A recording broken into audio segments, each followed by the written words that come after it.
মাদ্রাসার ছাত্রদেরকে খোটা দেয়, যাকাত খাইস, ফিতরা খাইস, আবার বড় বড় কথা বলিস।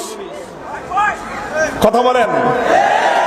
প্রশ্ন হলো, তুমি যে ডাক্তার হইছো, তুমি যে ডাক্তার হলো ঢাকা মেডিকেল আর চট্টগ্রাম মেডিকেলের উপরে, কার বাবার পয়সা দিয়ে ডাক্তার হয়েছো?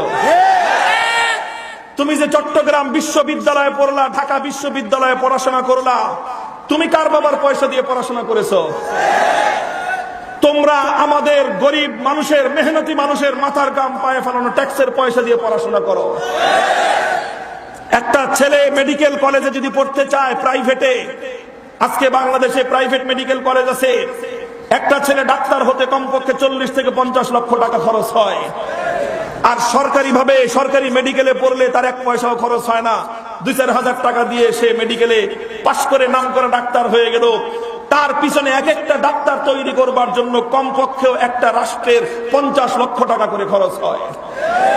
কোত্থেকে আসে 50 লক্ষ টাকা? এই 50 লক্ষ টাকার মধ্যে আমি মামুনুল হকের ব্যক্তিগত দেওয়া ট্যাক্সের পয়সা আছে। ওই 50 লক্ষ টাকার মধ্যে একজন মেহনতি কৃষক, শ্রমিক, রিক্সাওয়ালার ট্যাক্সের পয়সা আছে। তাহলে তুমি যে আমাকে বললা আমি বড় লোকের যাকাত খেয়ে পড়াশোনা করেছি, তুই বেটা কার বাপের পয়সা দিয়ে ডাক্তার হয়েছিস?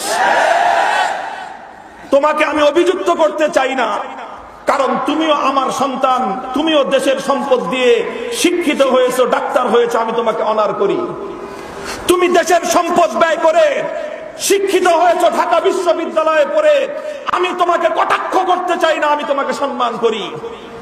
তুমি যেমন জনগণের পয়সা দিয়ে পড়াশোনা করে মানুষ হয়েছো, শিক্ষিত হয়েছো, মাদ্রাসাগুলোর ছেলেরাও আল্লাহ প্রদত্ত ট্যাক্স, যাকাতের পয়সা দিয়ে তারা লালিত পালিত হয়।